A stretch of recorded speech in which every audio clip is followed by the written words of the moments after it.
ধর্মঘট অন্তে যে press conference, সেখানে আমরা সকলকে স্বাগত জানাচ্ছি সাংবাদিক এবং তার মাধ্যমে রাজ্যবাসীকে ধন্যবাদ। যেভাবে আপনারা যে সারাদিন ধরে কর্মচারীদের সাথ দিয়েছেন এই রাজ্যটাকে বাঁচানোর লক্ষ্যে, যে ধর্মঘট সেই তাদের সাথ দিয়েছেন, আমরা আপনাদের প্রতি কৃতজ্ঞতা জ্ঞাপন করছি। একটাই কথা বলি যে দিনের শেষে সরকার শত প্রচেষ্টা করেও হাজার হাজার বাইক বাহিনী, দুষ্কৃতী বাহিনী নামিয়েও এই ধর্মঘটকে ব্যর্থ করার সমস্ত প্রচেষ্টাকে ব্যর্থ করে কর্মচারীরা সর্বাত্মক ধর্মঘট সফল করে তুললেন। শুনলাম যে সরকারের পক্ষ থেকে বলা হয়েছে নবান্ন নাকি অত্যন্ত ভালোভাবে সচল আছে। আমরা বলছি যে নবান্নটাই গোটা রাজ্য কিনা আমরা জানি না, তবে গোটা রাজ্যটাই যে অচল হয়ে পড়েছে, সেই অচলতার মধ্যে নবান্নের সচলতাটাই যদি ওনার কাছে আনন্দের কথা হয়ে থাকে, তাহলে সেই আনন্দ নিয়ে থাকুন।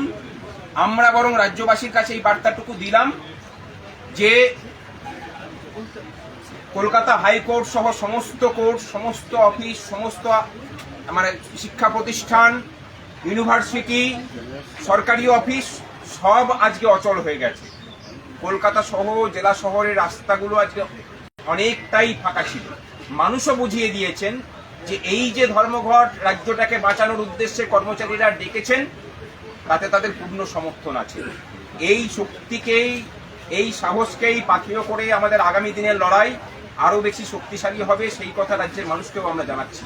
এই অপশাসনের বিরুদ্ধে কর্মচারীদের অধিকার রক্ষার যে লড়াই, যে অধিকারের মধ্যে 6 লক্ষ শূন্য পদে নিয়োগ আছে, স্থায়ী অস্থায়ী কর্মচারীদের স্থায়ীকরণের দাবি আছে এবং সুপ্রিম কোর্টের রায়কে মান্যতা দিয়ে কর্মচারীদের ডিএ আছে। এই ডিএ শুধু কর্মচারীদের ডিএ নয়, এই ডিএর সাথে এই রাজ্যের প্রত্যেকটা খেটে খাওয়া মানুষের ন্যায্য শ্রমের বিষয় আছে। ব্যবসায়ীদের স্বার্থও জড়িয়ে আছে, কারণ মানুষের কাছে টাকা না গেলে ব্যবসায়ীদের কাছেও টাকা আসে না, মার্কেট রোলিং হয় না। এই সকল শ্রেণীর স্বার্থ রক্ষার্থে আজকের যে ধর্মঘট, অনেকে বলবেন যে ধর্মঘট করে কিছু হয় না, আমরা বলছি যে অচল হয়ে পড়া রাজ্যটাকে সচল করার জন্য আজকে আমরা রাজ্যটাকে পুরোপুরি স্তব্ধ করেছি, যাতে করে রাজ্যটা আরো বেশি করে গতি নিয়ে এগোতে পারে। আপনাদের সকলের সহযোগিতায় সেই দিন আগামী দিনে হবে। আমরা দেখতে পেলাম যে গতকালকে রাত্রেবেলায় একটা মেমোরেন্ডাম জারি করা হলো। রাজ্যের অর্থ সচিব, অ্যাডিশনাল চিফ সেক্রেটারি, তিনি এটা জারি করলেন। এর আগে তারা ব্রেকিং সার্ভিসের ভয় দেখাতেন, মামলা করা হয়েছিল, পঞ্চায়েত যৌথ কমিটি মামলা করেছিলেন, সংগ্রামী যৌথ মঞ্চের মামলাও করা আছে। সেখানে তারা বলেছিলেন যে এই মামলার নিষ্পত্তি না হওয়া পর্যন্ত আমরা ফার্দার কোনো নোটিফিকেশন দেব না। তারপরেও এই নোটিফিকেশন দেওয়া সম্পূর্ণ বেআইনি এবং আমরা এই বেআইনি নোটিফিকেশনকে আজকে আপনাদের সামনে ছিঁড়ে ফেললাম।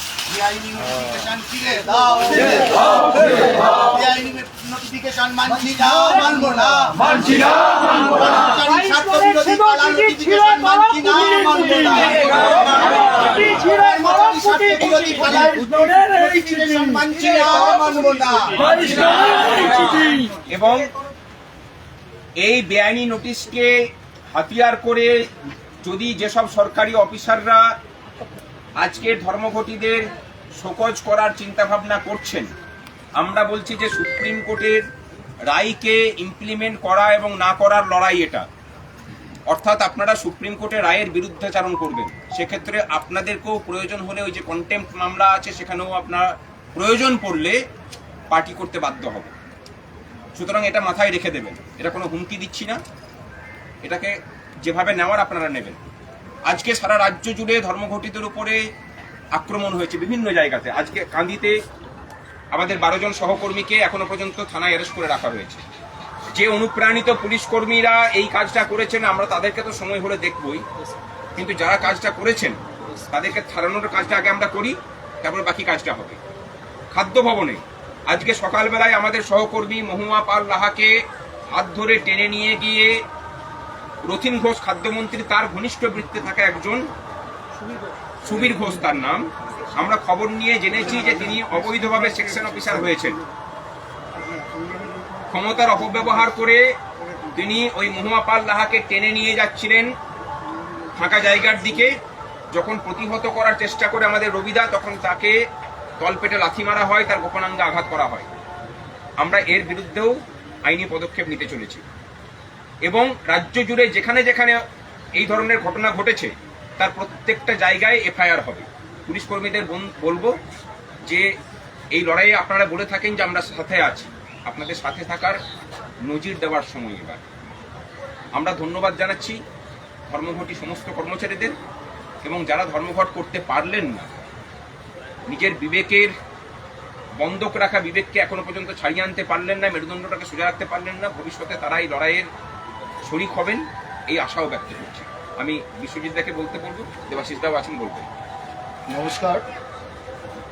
আজকে যৌথভাবে দুটো মঞ্চ, সংগঠন, কর্মচারী পরিষদ সকলে মিলে, শুধু সংগঠন মঞ্চ নয়, রাজ্যের আপামর কর্মচারী শিক্ষক মহাশয়গণ, মিউনিসিপ্যালিটি থেকে শুরু করে বোর্ড, কর্পোরেশন, পরিবহনের শ্রমিক যারা আছেন, কর্মচারী সম্মিলিতভাবে যে ধর্মঘট করেছেন তার প্রতিফলন আজকে সারা রাজ্য যদি দেখা যায়, উত্তরবঙ্গ একদম কুচবিহার, আলিপুরদুয়ার থেকে শুরু করে সুন্দরবন পর্যন্ত প্রশাসনিক কাজ স্তব্ধ।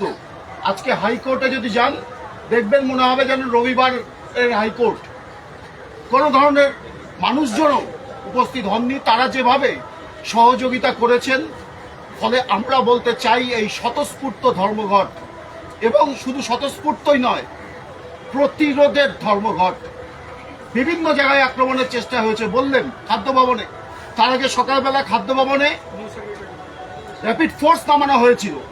যখন আমাদের কর্মচারীরা ঐক্যবদ্ধভাবে স্লোগান তুলেছেন, সেই ফোর্স সেখান থেকে চলে যেতে বাধ্য হয়েছে কর্মচারীদের সামগ্রিক চাপে। তখন শাসক দল নিজেদের ধরে রাখতে পারেননি, যে ভিন্ন অপরাধ কাজ করেছেন। শুধু তাই নয়, বিভিন্ন জায়গায় বলেছেন, পূর্ব মেদিনীপুরের কাঁথিতে এখনো 12 জন অ্যারেস্ট হয়েছেন, আমরা ছাড়ানোর চেষ্টা করছি। নন অ্যাভেলেবল সেকশন দেওয়া করেছিলেন কে না, ফিশারি দপ্তরের একজন আধিকারিক, যিনি শাসক দলের জামা পরে আছেন কাঁথির, তিনি নাকি চেয়ারম্যান শাসক দলের। সেখানেও দাঁড়িয়ে প্রতিরোধ হচ্ছে। আজকে হরিপালের যদি দেখেন, ব্লকের বিডিও অফিসের সামনে পঞ্চায়েত সমিতির সভাপতি, তিনি নিজে লাঠি নিয়ে দুজন শিক্ষক মহাশয় ব্লকের কর্মচারীদের আঘাত করেছেন। তাদের নাকের থেকে শুরু করে শরীরে বিভিন্ন জায়গায় আঘাত হয়েছে। শাসক দল তারা ভীত, সারা সন্ত্রস্ত। পঞ্চায়েত কর্মচারীও সেখানে আছেন। শাসক দল ভীত হয়েছেন বলেই তাদের রূপ প্রকৃত, যারা মানুষের সামনে বিভিন্নভাবে আবরণ করে থাকেন, যারা দেখান মানুষের জন্য নানান কাজ করছেন, তাদের প্রকৃত রূপ আজকে উন্মোচিত হয়েছে। আমরা এই ধর্মঘটের মধ্যে দিয়ে আপনাদের মাধ্যমে, সাংবাদিক বন্ধুদের মাধ্যমে রাজ্যের সমস্ত অংশের কর্মচারী, শিক্ষকর্মীদের অভিনন্দন জানাই। তারা যে সচেতনতার পরিচয় দিয়েছেন, রাজ্যকে রক্ষার জন্য যে সচেতনতার পরিচয় দিয়েছেন, আগামী দিনে রাজ্যকে প্রকৃতভাবে রক্ষা করতে গেলে সেই সচেতনতার পরীক্ষা দেওয়ার দায়িত্ব আমাদের সামনে আসছে। নিশ্চয়ই সমাজের সচেতন নাগরিক হিসেবে তারা সেই ভূমিকা প্রতিপালন করবেন। আর কিছু অংশের কর্মচারী, যদিও এই তথ্যও আমাদের কাছে এসছে যে শাসক দলের নাম লিখিয়েছেন, সেই একটা অংশের কর্মচারীও কিন্তু ধর্মঘটে প্রত্যক্ষভাবে অংশগ্রহণ করেছেন, আজকে অফিসে অনুপস্থিত থেকেছেন। তার বাইরেও যে সমস্ত কর্মচারী আজকে অফিসে যেতে বাধ্য হয়েছেন, তারাও নৈতিকভাবে এই ধর্মঘটকে সমর্থন জানিয়েছেন। ফলে কার্যত তারা অফিসে গেছেন, কিন্তু গিয়ে কোনো প্রশাসনিক কাজ করেননি। আজকে বিভিন্ন ট্রেজারির যদি খবর নেন, ট্রেজারিগুলোতে অধিকাংশ জায়গায় কাজ বন্ধ হয়ে গেছে। বিভিন্ন ইউনিভার্সিটি, বিভিন্ন আদালত সম্পূর্ণরূপে স্তব্ধ হয়ে গেছে। ফলে এক অভূতপূর্ব ঐতিহাসিক প্রতিরোধের সংগ্রাম দেখলো এই সময় দাঁড়িয়ে রাজ্যবাসী। রাজ্য সরকারি কর্মচারীরা তারা শুধু পেন গুজে প্রশাসনিক যা নির্দেশ দিবে শুধু সেই নির্দেশই পালন করবেন তা নয়, আর মেরুদণ্ড সোজা রেখে তারা যে প্রতিরোধ করতে পারেন, প্রতিবাদ থেকে প্রতিরোধে উত্তরণ ঘটাতে পারেন, তার প্রকৃত প্রতিফলন আজকে এই 13ই মার্চ ইতিহাসে স্বর্ণাক্ষরে লেখা থাকবে কর্মচারী আন্দোলনের ইতিহাসে। আপনাদের মাধ্যমে প্রত্যেককে আমরা অভিনন্দন জানাই। আগামী দিনে এই কর্মচারীদের ওপর ভাস্কর ঘোষ বলেছেন, কোনো ধরনের কোনো প্রশাসনিক আক্রমণ যদি প্রশাসনের পক্ষ থেকে নেওয়া হয়, তাহলে আমরা যৌথ মঞ্চ, সংগ্রামী যৌথ মঞ্চ, যারা বিভিন্ন সংগঠন পরিষদ, বিভিন্ন যে সংগঠন আছেন, কর্মচারীদের প্রতিনিধি হিসাবে আমরা সম্মিলিতভাবেই সেই কর্মচারী, সেই শিক্ষক মহাশয়, সেই বোর্ড কর্পোরেশনের কর্মচারীর পাশে দাঁড়াবো। আর রাজ্য সরকার যে অপকৌশল গ্রহণ করতে চাইছেন, আপামর কর্মচারী শিক্ষক মহোদয়দের যে সমাজ, যেটা বিগত বেতন কমিশনেও সবাই এর দ্বারা উপকৃত হতেন, সেখানেও তারা বিভাজন করতে চাইছেন। শুধুমাত্র কর্মচারীরা এরিয়ার অর্থ পাবেন। আমরা বলছি বেশি দিন এই অপচেষ্টা জারি রেখে কর্মচারীদের মধ্যে বিভাজন তৈরি করা যাবে না। রাজ্যের শ্রমিক, কর্মচারী, শিক্ষক, শিক্ষাকর্মীদের যে ঐক্য, সেই ঐক্য অটুট থেকেই সবার এটা ন্যায্য অধিকার, সেই অধিকার বুঝে নেওয়ার সংগ্রামে আমরা যৌথভাবেই থাকব। ধন্যবাদ। পশ্চিমবঙ্গ সরকারি কর্মচারী পরিষদের পক্ষ থেকে দেবাশিস দা আছেন। দেবাশিস শীল। নমস্কার। আমার আগে সংগ্রামী যৌথ মঞ্চের আহ্বায়ক ভাস্কর ঘোষ মহাশয় এবং যৌথ মঞ্চের আহ্বায়ক বিশ্বজিৎ গুপ্ত চৌধুরী সবিস্তারে বললেন। একই কথা বারবার বলে আমি আর সময়টা নষ্ট করতে চাই না আপনাদের। প্রথমে ওদের মতো আমিও আপনাদের অভিনন্দন জানাচ্ছি। আজকের এই সকল ধর্মঘটে আপনারা সকাল থেকে যেভাবে অক্লান্ত পরিশ্রম করেছেন, আমার দুটো প্রবণতা মনে হলো। আমার এই এতদিনের কর্মচারী আন্দোলনের জীবনে আমি এটা নিয়ে 4টে ধর্মঘট সামিল হয়েছি। আগে সরকারের সময় দুটো, আর এই সরকারের সময় দুটো। আমি দেখতে পাচ্ছি দিনে দিনে একটা গুণগত পরিবর্তন হয়ে যাচ্ছে ধর্মঘট। আগে এই যে কাগজটা আমরা ছিঁড়ে দিলাম, যেটাকে এখন আমরা বলি ছেঁড়া কাগজ, কিংবা চলতি কথায় বলি চোতা কাগজের মতো আমরা মনে করতাম। আজকে কিন্তু সরকারি কর্মচারীরা ওই কাগজটা এখনো গুরুত্ব দিচ্ছে। আজকে যারা ধর্মঘটে এসছেন 2023-এর 10ই মার্চে যারা এসেছিলেন, তার থেকে বেশি সংখ্যায় লোক আজকে ধর্মঘটে এসছেন। তারা এই অর্ডারটাকে আর গুরুত্বই দিচ্ছে না, এই অর্ডারের কোনো ভ্যালুও নেই। এটা একটা প্রবণতা আমরা দেখতে পেয়েছি। দ্বিতীয় প্রবণতা যেটা দেখতে পেয়েছি, ওরা বললো কিছুটা, আমি আপনাকে বলি, পশ্চিমবাংলার সর্বত্র হাইকোর্ট থেকে district court, sub division court, সর্বত্র আজকে যে সাড়া পাওয়া গেছে ধর্মঘটে, সেখানে যদিও ডিস্ট্রিক্ট জজদের অনেকদেরই এসআইআরের কাছে নিয়ে যাওয়া হচ্ছে, যারাও ছিলেন তারা কিন্তু কেউ কোনো রকমভাবে ধমক চমক কিংবা কোনো রকম একটা ভয় দেখানোর কথা বলেননি। স্বতঃস্ফূর্তভাবে কোর্টগুলোতে এরকম বন্ধ হয়, এটা কিন্তু একটা বিরাট বড় দিক ইঙ্গিত, বিরাট বড় একটা ইঙ্গিত বহন করে। এবং এই যে আমি বললাম যে গুণগত পরিবর্তন হচ্ছে, এটাও তো সম্ভব হলো। আমরা যে যার রাজনৈতিক চিন্তাভাবনা, মতাদর্শ, ভেদাভেদ ভুলে গিয়ে আজকে পতাকার রং লাল কি গেরুয়া কি নীল কি অন্য রং, সেগুলো না বিচার করে পেট কি সওয়াল, আমাদের লড়াই, আমাদের অধিকারের লড়াইতে এবং বেকার যুবক যুবতীদের যে প্রজন্মটাকে 1,500 টাকা দিয়ে মুক্ত করে রাখতে চাইছে, তাদের জন্য এই যে লড়াইটা আমরা করছি, এই লড়াইটা কিন্তু পশ্চিমবাংলা একটা নজির সৃষ্টি করলো। আন্দোলনের পীঠভূমি পশ্চিমবাংলা আন্দোলন থেকে পিছিয়ে পড়ে গেছিল, আজকে কিন্তু আবার পশ্চিমবাংলা সেই আন্দোলনের মূল স্রোতে ফিরে এলো। আজকে ধর্মঘট সেটা বড় করে প্রমাণ করে দিল। এত স্বতঃস্ফূর্ত ধর্মঘট আমি আর ভবিষ্যতে কথা দেখে যেতে পারবো জানি, কিন্তু এই যে গুণগত পরিবর্তনটা হয়েছে, আমি তার জন্য আজকে যারা ধর্মঘটীরা এসছেন, যে সংগঠনে থাকুন, প্রত্যেককে অভিনন্দন জানাচ্ছি। এবং যারা আজকে এর মধ্যেও আসেননি, আমি তাদের বলি, তাদের উদ্দেশ্যে বলি, ঈশ্বর তাদের সুমতি দিন, তারা সাহস অর্জন করুন, আগামী দিনে যাতে আর ভয় দ্বিধা কাটিয়ে দিয়ে আরও বৃহত্তর ধর্মঘটের দিকে তারা এগিয়ে যেতে পারেন। এটা আমার পক্ষ থেকে তাদের কাছে রইল, কোনো রকম অভিযোগ তাদের সঙ্গে নেই। এবং আমরা পরিষ্কার বলছি যে যারা আজকে বাধা দিতে চেষ্টা করলেন, এরা সামান্য কিছু লোক, এদের প্রতি ভয়ে কর্মচারীরা আর পাচ্ছে না। এই মুষ্টিমেয় গুটি কয়েক লোক, তারা আমরা যখন শান্তিপূর্ণভাবে লাল গোলাপ উপহার দিচ্ছিল ভাস্কর ঘোষেরা, সেখানে তারা শাসক দলের মদতপুষ্ট হয়ে পেশি শক্তি দেখাতে গেছিল। এই পেশি শক্তি আর বেশি দিন নয়। পশ্চিমবাংলায় মানুষ, পশ্চিমবাংলার আপামর জনসাধারণের সঙ্গে সরকারি কর্মচারীরা আলাদা কিছু নয়। আজকে সকলে এই সরকারের বিরুদ্ধে একটা অনাস্থা এসে গেছে।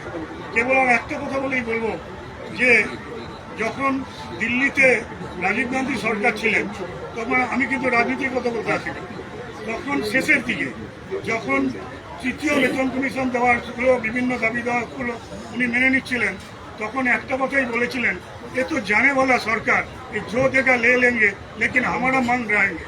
তো আজকেও এই যারা যিনি বাজেট অ্যালোকেশন নেই বলে ডিএটাকে আটকে রাখছেন এবং যিনি সুপ্রিম কোর্টকে নিজের সেরেস্তা বানাচ্ছেন, সুপ্রিম কোর্ট রায় দেওয়ার পরও বলছে আমি 31শে ডিসেম্বর আগে দিতে পারবো না, তিনি লক্ষ্মীর ভাণ্ডারই বাড়ান আর 1,500 টাকায় দিন।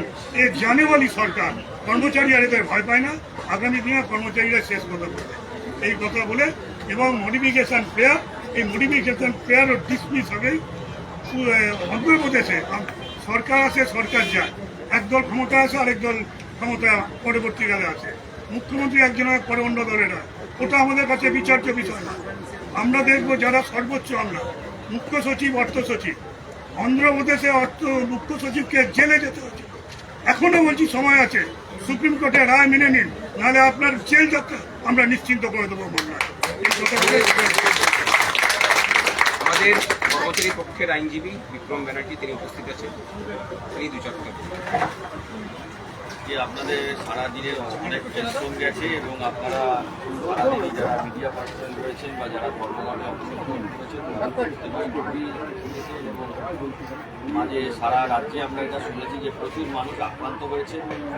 আমি প্রত্যেককে সাজেশন দিয়েছি যে আপনারা আইনানুগ ব্যবস্থা নিন, যেসব মানুষ চিহ্নিত করা গেছে যাদেরকে যারা এসে ঝামেলা করেছে তাদের প্রত্যেকের বিরুদ্ধে এফআইআর এবং আইনানুগ ব্যবস্থা নিন। এই যে নতুন যে নোটিফিকেশনটা কালকে রাত্রেবেলা জারি করেছে, বলছে যে শোকজ করবে, আমি আমরা ভাস্করবাবুদের এবং বিশ্বজিৎবাবুদের এই সাজেশন দিয়েছি যে এর বিরুদ্ধে আইনি লড়াই লড়তে হবে। যে অফিসার শোকজ করবে প্রয়োজনে সেই অফিসারকে ইন পার্সন তার বিরুদ্ধে আইনি ব্যবস্থা নিতে হবে, in person, not in as a post. আমি সেই সাজেশন এদেরকে দিই, যদি প্রয়োজন পড়ে সেই ব্যবস্থা নিতে হবে। এই শোকজের ভয় দেখিয়ে এই আন্দোলন বা এই আইনি অধিকারকে কোনোভাবে দাবিয়ে রাখা যাবে না, এই সাজেশন আমি ওনাদের দিয়েছি। সুপ্রিম কোর্টে MA ফাইল করেছে একটা রাজ্য সরকার। আমরা যখন আগে প্র্যাকটিসে দেখতাম কোর্ট মুখে বলে দিলে সরকার রিয়াক্ট করতো, কাজ করতো। আজকে ট্রাইব্যুনাল, হাইকোর্ট এবং সুপ্রিম কোর্টের রায়ের পরেও আজকে পশ্চিমবঙ্গ সরকারের পক্ষ থেকে এই রায়কে কিভাবে না মানা যায় তার পরিকল্পনা চলছে। MA অ্যাপ্লিকেশন ফাইল হয়েছে সুপ্রিম কোর্টে 31শে ডিসেম্বর অবধি সময় চাওয়া হয়েছে, তার সঙ্গে আবার রিভিউ অ্যাপ্লিকেশন ফাইল হয়েছে। আইনি প্রক্রিয়ায় দেখুন দুপক্ষের সওয়াল জবাবভাবে কোর্ট শুনবে, কিন্তু সরকারের মাথার মধ্যে একদম ঢুকেই আছে যে আমরা ডিএটা যেভাবেই হোক আটকে রাখবো। তার বিরুদ্ধে আজকে কর্মচারী সমাজ একত্রভাবে, যেটা পশ্চিমবাংলায় কোনোদিন হয়নি, সব পক্ষ দল মত নির্বিশেষে তারা নেমেছেন এবং এটা গণতান্ত্রিক অধিকার, আমি মনে করি সাংবিধানিক অধিকার। আরও একটা কথা, আইনজীবী যারা রয়েছেন বা আইনজীবী সংঘ যারা রয়েছেন বা আইনজীবীদের যে অর্গানাইজেশন রয়েছে, বার অ্যাসোসিয়েশন রয়েছে, তারাও এই আন্দোলনে তারা সলিডারিটি জানিয়েছেন, সরকারিভাবে জানিয়েছেন, তাদের প্যাডে জানিয়েছেন, হাইকোর্টের পক্ষ থেকে সেটা জানানো হয়েছে এবং সমস্ত আইনজীবীরাও এনাদের এই আন্দোলনের পাশে আছে, ছিল এবং ভবিষ্যতেও থাকবে। এবং আমরাও দেখতে চাই যে কতদিন এই সরকার এটাকে আটকে রাখতে পারে। আমরা আইনি লড়াইটাও যেমন করব, এনারাও রাস্তায় নেমে আন্দোলন করে পথ দেখিয়ে এনারাও এইটাকে বার করে আনার সম্পূর্ণ চেষ্টা করবেন এবং খুব তাড়াতাড়ি এটা হবে। আমাদের মধ্যে আছেন পঞ্চায়েত যৌথ কমিটি সন্দীপদার নেতৃত্ব। নমস্কার আপনাদের সকলকে, অভিনন্দন সারা রাজ্যের সমস্ত স্তরের কর্মচারী শিক্ষকদের। শুধু দু একটা কথা খালি যোগ করব, ত্রিস্তর পঞ্চায়েত বা পৌরসভায় প্রশাসন সেখানে দুভাবে চলে, রাজনৈতিক প্রতিনিধিরা থাকেন এবং সাধারণ প্রশাসন থাকেন। সাধারণ প্রশাসনের পক্ষ থেকে আধিকারিকরা যারা ছিলেন তাদের প্রচ্ছন্ন মদত ছিল এই ধর্মঘটে, তাদের সমর্থন পাওয়া গেছে। কিন্তু রাজনৈতিক প্রশাসনের যারা আছেন তারা যে ধরনের আক্রমণ নামিয়েছেন সেটা নজিরবিহীন। তারপরে দাঁড়িয়েও সুদূর পঞ্চায়েতগুলোতে যেভাবে ধর্মঘট হয়েছে, আপনাদের খোলা মনে বলতে পারি এতটা এক্সপেকটেশন আমাদের ছিল না। SIR এর একটা আবহাওয়া আছে, তার মধ্যে কাজের চাপ আছে, এত লক্ষ 60 লক্ষ ইত্যাদি এসব যাচাইয়ের পর্ব চলছে, নানাভাবে চেষ্টা করা হয়েছে। এই মুহূর্তে দাঁড়িয়ে আধ ঘন্টা আগে পুরুলিয়াতে জেলা শাসক এবং অতিরিক্ত জেলা শাসক জেলা পরিষদের কর্মচারীদের অনুরোধ করে বাড়ি থেকে ডেকে পাঠিয়েছেন। একটাই অনুরোধ, কোনোভাবে সইটা করুন, নয়তো অসুবিধায় পড়বেন। আমি আসছি যখন তারা বলছিলেন, আমরা বলেছি কোনোভাবেই সইয়ের প্রশ্ন নেই, তাদেরকেও বলে আসবেন তারা যদি সই করে থাকেন পারলে কেটে দিতে নিজের সইটা। আমরা সে কথাও বলেছি। বিভিন্ন জায়গায় যেভাবে ছড়িয়ে পড়েছে আজকের এই আন্দোলন, সর্বস্তরে যেভাবে আমরা সাড়া পেয়েছি তা নজিরবিহীন। আর একটা কথাই বলবো যে দীর্ঘদিন ধরে আমরা ঐক্যবদ্ধ আন্দোলনের চেষ্টা চালিয়েছি, নানাভাবে চালিয়েছি। 2023 সালের 10ই মার্চ একটা রূপ আমরা দেখাতে পেরেছিলাম, আর আজকের এই 13ই মার্চ 2026-এ আরো বৃহৎ আকারে যারা যারা ছিলেন না 2023-এর 10ই মার্চ, আজকে আরো সবাই আমরা একত্রিত হয়ে একটা নজির স্থাপন করলাম পশ্চিমবাংলায়, যে কর্মচারী আন্দোলনে নিজের হকের পাওনা, আমাদের যে দাবিগুলো 6 লক্ষ শূন্য পদ পূরণ অথবা নিয়োগ অথবা অস্থায়ী কর্মচারীদের নিয়মিতকরণ, এই প্রশ্নে রাজ্যের সমস্ত কর্মচারী, সব শিক্ষকরা একত্রিত হলাম। এইটা সবচেয়ে বড় পাওনা আজকের ধর্মঘট থেকে। আপনাদের সকলকে আরেকবার ধন্যবাদ। আর একই সঙ্গে আলিপুরের সংবাদও এসছে আমাদের কাছে। আলিপুরে যেভাবে আক্রমণ করা হয়েছে আর ডিএম ক্যাম্পাসে জেলা শাসকের কার্যালয়, সেখানে বহিরাগত গুন্ডারা, এটা বিভিন্ন জায়গায় ঘটেছে। রাজনৈতিক প্রশাসনের নেতৃত্বরা হাতে যেমন ডান্ডা তুলে নিয়েছেন, সেখানেও রাজনৈতিক প্রশাসনের একটা অংশ ওই বাড়িতে বসেন, সাহসটা সেখান থেকেই আসছে এবং বহিরাগত মানুষরা আসছেন এবং তারা এসে কর্মচারীদের ওপর আক্রমণ করছেন। তাকেও প্রতিহত করে কর্মচারীরা ধর্মঘটে সাড়া দিয়েছেন। এটাও একটা দারুণ ব্যাপার আপনাদেরকে জানানোর জন্য। এবং এই ধরনের আক্রমণের মোকাবিলায় যা যা করার আমরা তা করব। আমাদের সংগঠনের পক্ষ থেকে আমরা এর আগে যতবার নোটিশ জারি করেছেন ততবার কাল রাতেই আমরা অতিরিক্ত মুখ্য সচিবকে মেল করে চিঠি ধরিয়ে দিয়েছি। আবার দেখা হবে ওনার সঙ্গে আদালতে। উনি পারেন না এই কাজ করতে, কারণ উনি ক্ষমা চেয়েছেন, সরকার ক্ষমা চেয়েছেন এই ধরনের অ্যাকশনের জন্য এবং ফার্দার কোনো কোয়ার্সিভ অ্যাকশন নেবেন না, এই কথা হাইকোর্টে বলে রেখেছেন।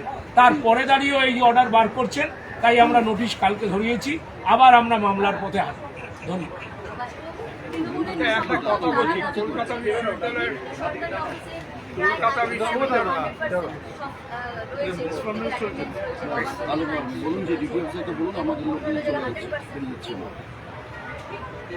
আমার মনে হয় এই মিথ্যাচারের জবাব সাংবাদিক বন্ধুরাই সারাদিন থেকে দেখেছেন এবং তাদের কাছে বাস্তব চিত্রটা ফুটে উঠেছে। এখন জানি না যে তৃণমূল সংগঠনের এই কথাটা বলার কাজ নাকি রাজ্যের মুখ্য সচিব বা অর্থ সচিব এই কথাটা বলবেন, এটা তো তাদের বলার কথা। তৃণমূলের যে কর্মচারী সংগঠন তারাই কি তাহলে রাজ্যটা চালাচ্ছেন? মানে আইপ্যাকের লোক হয়ে কি তারাই তাহলে রাজ্যটা এখন পরিচালনা করছেন? যে তারা হিসেব দিচ্ছেন কোন দপ্তরে কত প্রেজেন্ট আছেন, কোন দপ্তরে কত হাজিরা আছেন, সেই তথ্য তো সরকারের কাছে থাকার কথা, সংগঠনের কাছে তো থাকার কথা নয়। আমরা যেমন সংগঠন, আমরা যে অধিকার ভোগ করি তার বেশি অধিকার তো তারা ভোগ করতে পারেন না। এই প্রশ্নটাও আমরা রাখলাম যে এই হাজিরার তথ্য তারা পেলেন কোথা থেকে, আর ওনাদেরই বা বলার কথা কিভাবে এলো? আগে তো সরকার জানাবে যে কত পার্সেন্ট হাজিরা আছেন।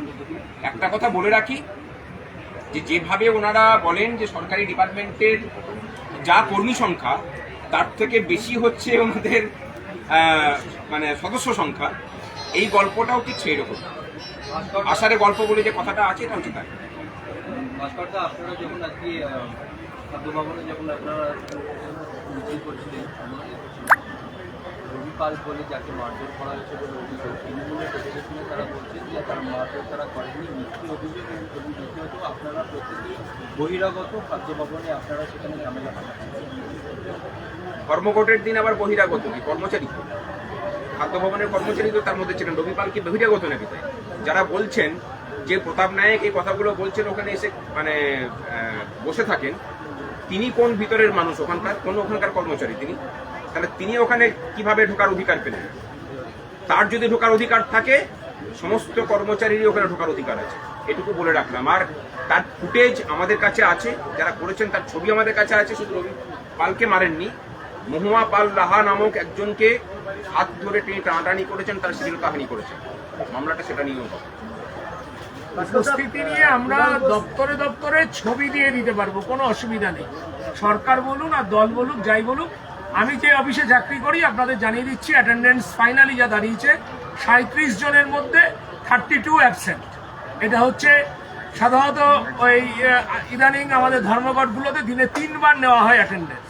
আজকে কবার নিয়েছেন বলতে পারবো না, এইটা আপনাকে জানিয়ে দিলাম। উত্তর 24 পরগনা জেলা পরিষদ 37, আউট অফ 37, 32 অ্যাবসেন্ট। এবার কি তথ্য কে কোথা থেকে দেবেন জানি না, বলতে পারবো না। আপনারা যদি ছবি চান মিডিয়ার কাছে একেবারে ছবি দিয়ে দিতে পারি, শুনশান ছবি, যতগুলো চাইবেন ততগুলো দিয়ে দেবেন। রাষ্ট্রপতি কুণাল ঘোষ তিনি বলছেন যে ধর্মঘট আজকে পুরোপুরি ব্যর্থ হয়েছে এবং যারা ধর্মঘট করছেন রাম বাম অতৃপ্ত আত্মার প্রতিনিধি। না, ব্যর্থ যদি হয়েছেন তাহলে তারা আবার প্রতিক্রিয়া দিচ্ছেন কেন? ব্যর্থ জিনিসের কেউ প্রতিক্রিয়া দেয় নাকি কোনোদিন?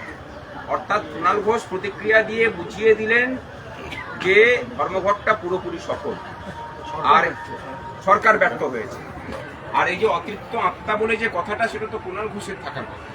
মানে ওই রকম অতিরিক্ত আত্মা নিয়ে পশ্চিমবঙ্গে কেন ভারতবর্ষে কেউ বর্তমানে জীবিত আছেন কিনা আমাদের জানা নেই। যখন গাড়ি চাপড়ে চাপড়ে ওনাকে কথা বলতে দেওয়া হতো না, যাকে উনি বলেছিলেন যে সব টাকা সারদার ওনার কাছে জমা আছে, এখন সেই অতৃপ্তিটা তৃপ্তির জায়গায় এসেছেন বলেই না এখন মানে এইসব গল্প ওড়াচ্ছেন। আর অতিরিক্ত আত্মা অন্যকে অতৃপ্ত দেখবেন, এত স্বাভাবিক আছে। তবে আমরা জানিয়ে রাখি, আমাদের মধ্যে কোনো অতৃপ্তি নেই, বরং আমাদের মধ্যে বজ্র কঠিন মুষ্টি আছে এবং প্রতিজ্ঞাবদ্ধ হাত আছে। যে অন্যায়টা ওনার মালকিন চালাচ্ছেন রাজ্য জুড়ে, তাকে তছনছ করে আমাদের নিজের অধিকারগুলোকে সুরক্ষিত করা। Thank you. আজকের এই ধর্মঘট নাগরিক আন্দোলনেও প্রভাব ফেলবে সামনে। স্পষ্ট বলে দিচ্ছি ভাই, শিরদাঁড়াটা বিক্রি নাই, তাই সংগ্রাম চলবে। স্পষ্ট বলে দিচ্ছি ভাই, মেরুদণ্ড বিক্রি নাই, তাই সংগ্রাম থামছে না, থামবে না। আমাদের এই লড়াই চলবে, আমাদের এই